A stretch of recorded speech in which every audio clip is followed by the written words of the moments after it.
Seja bem-vindo ao Religare Conhecimento e Religião. O processo de formação familiar passa por transformações em nosso tempo. Estas transformações resultam de mudanças sociais, culturais, demográficas e dos efeitos da modernização ocorridos nas sociedades ocidentais. O panorama religioso é um componente para a formação familiar. De que modo as religiões influenciam a vida das pessoas? Eu converso hoje com Ingrid Gomes Dias da Costa. Ela é doutora em demografia pela UFMG. Seja bem-vinda, Ingrid, aqui ao nosso programa. Um prazer recebê-la. Muito obrigada, Flávio. O prazer é meu. Para rever este e outros programas e para acessar o nosso canal através da internet, você pode nos procurar no YouTube. Procure por Religare, Conhecimento e Religião, curta e compartilhe o nosso programa. Bem, você fez uma pesquisa no campo de estudo de demografia. Sim. E ali você estudou a influência das religiões e duas igrejas em particular, né, na formação familiar. Isso. É isso que você fez? Na verdade, a gente buscou priorizar, né, as religiões católicas e evangélicas nesse processo de formação familiar. Né? Por que a gente escolheu essas duas religiões? Porque as duas juntas são a maioria, de fato. Constitui o cristianismo, sim, né? Sim, constitui. Pouco mais de 90% da população. Exato. Então, nós priorizamos essas religiões para analisar como é que seria a influência dessas duas, né, no processo de formação familiar. Mas, Ingrid, explique para nós o que é fazer um estudo demográfico, né? O que é isso, demografia? Vamos lá, Flávio. Bom, a demografia, por si só, né, é um estudo da população e envolve aí os componentes dessa dinâmica. Então, a demografia busca analisar os componentes como mortalidade, fecundidade, a própria conjugalidade, migrações, mortalidade. Então, todos os componentes que perpassam essa questão da população, tá? Então, seria isso o estudo de demografia. E aí como é que entra, por exemplo, o tema família, né, nesse conjunto de estudos, como você acabou de explicar, o que estuda a demografia, esse elemento particular, né, família, estudo sobre família?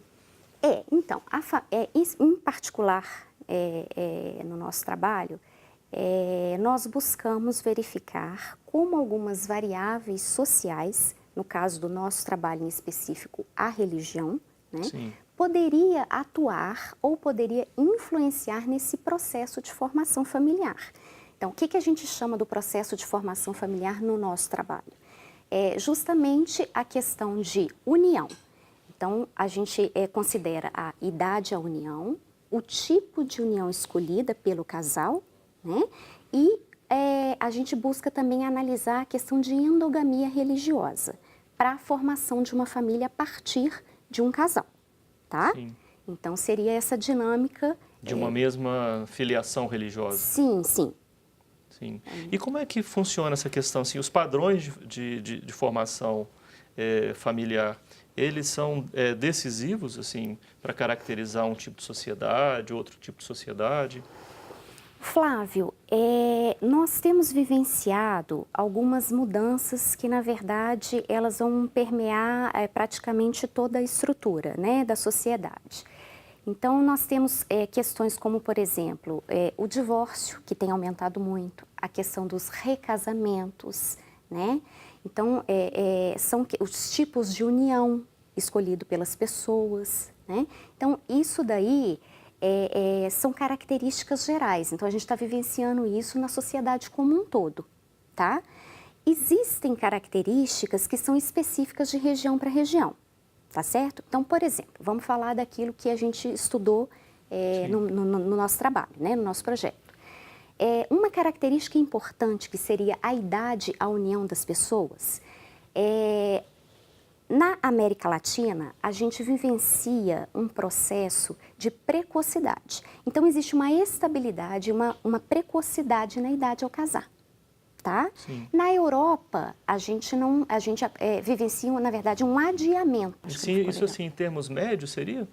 Em termos de idade média, sim, né? Então, por exemplo, na América Latina, há séculos a gente vivencia uma idade, há décadas, perdão, uma idade em torno de 22 anos, mais ou menos, em idade média ao casamento. Quando eu digo ao casamento, eu me refiro à união. Então, pode ser união estável ou ao casamento efetivo, tá?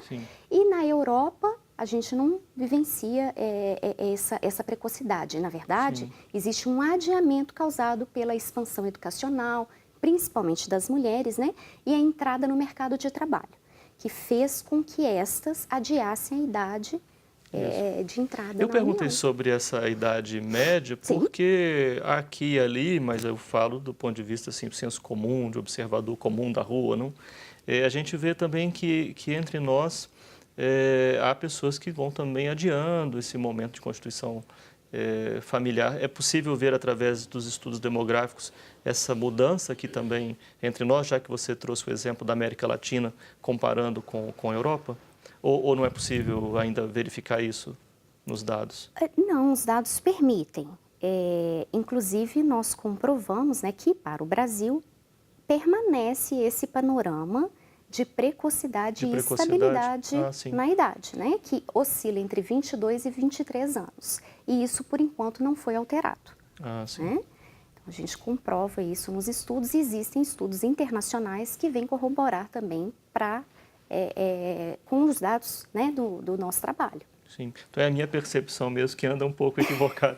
Mas, Ingrid... Não, na verdade não é isso, é porque essa metodologia, né, ela não leva em consideração somente os dados de momento, né? A gente utiliza uma metodologia específica para poder verificar essa questão de dados longitudinais. Claro, e vocês trabalham com os dados no plano macro, não? Sim, sim, nós utilizamos o Censo Demográfico de 2010, né? E a metodologia vai ajudar a controlar, né, essa questão das diferenças diferença de população mesmo, né? Então, a gente conseguiu criar, como eu te falei, esse cenário longitudinal e não somente dos dados de 2010, tá? Mas por meio da metodologia, realmente. E como é que essa percepção, assim, enfim, das consequências das práticas religiosas nesse cenário? As religiões, elas interferem de que modo? É a doutrina, é o aspecto moral? Na verdade, as religiões, elas vão influenciar, né, essas questões de padrão de formação familiar e outras, né? Eu estou falando do padrão familiar porque é o que em específico nós trabalhamos. Mas existem mecanismos diretos, né, que seriam as próprias diretrizes e normas, né? Então, por exemplo, as religiões cristãs, existe aí uma doutrina, um ensinamento de que a gente deve respeitar os mais velhos. Então, essa é uma forma de influência da religião na vida das pessoas, tá? Existe uma outra forma de influência que seria, por exemplo, uma experiência de oração, de conversão. Então, uma pessoa, ao participar de um momento ali de oração, ela se sente tocada de alguma forma, né? E isso pode, inclusive, mudar um comportamento dela, devido a essa própria conversão. Então, vamos citar um caso aqui, né? Extremo e que encontramos, inclusive, na pesquisa, né? Então, uma pessoa que, por exemplo, vive uma união estável. Ao participar de grupos de oração, ao estar mais próxima, né, de padres, de pastores, né, das pessoas mais ligadas realmente à liderança religiosa, ali na comunidade de fé, então... ela pode se sentir motivada a estar em acordo com as normas da religião. Então, né, convencendo o parceiro a eles oficializarem essa união. Então, seria uma forma, né, a experiência de oração seria uma forma, né, de mudar um comportamento. Agora, você viu especialmente também o perfil de mulheres, né? Mulheres católicas, mulheres evangélicas. Exato. Nós fizemos um recorte na idade de 20 a 29 anos, tá? Porque seria aí os grupos etários em que ocorreria a maior proporção de casamentos. Então, é o que justamente a gente queria ver. Então, fizemos um recorte na população para avaliarmos esse grupo etário. Sim, sim. Tá? No caso, as mudanças são muito significativas, Ingrid? Assim, pegando mulheres católicas, mulheres Ah, evangélicas? sim, sim. Observamos realmente diferenças bastante expressivas. Entre as evangélicas, especialmente entre as pentecostais, né, nós observamos uma baixa, então, a menor idade de união quando a gente compara com as católicas, né, seria o primeiro ponto. Uhum, O sim, segundo ponto da pesquisa, além de se unirem mais cedo, elas optam por uma união formal em detrimento da consensual. Então, quando a gente vai fazer a comparação entre católicas e evangélicas, a gente percebe que as evangélicas têm uma chance muito maior de estarem numa união formal quando comparada às católicas. E principalmente as pentecostais, tá? sim, Quando a gente faz uma comparação às tradicionais e às neopentecostais, sim. certo? Pentecostais e neopentecostais, então. Sim, sim.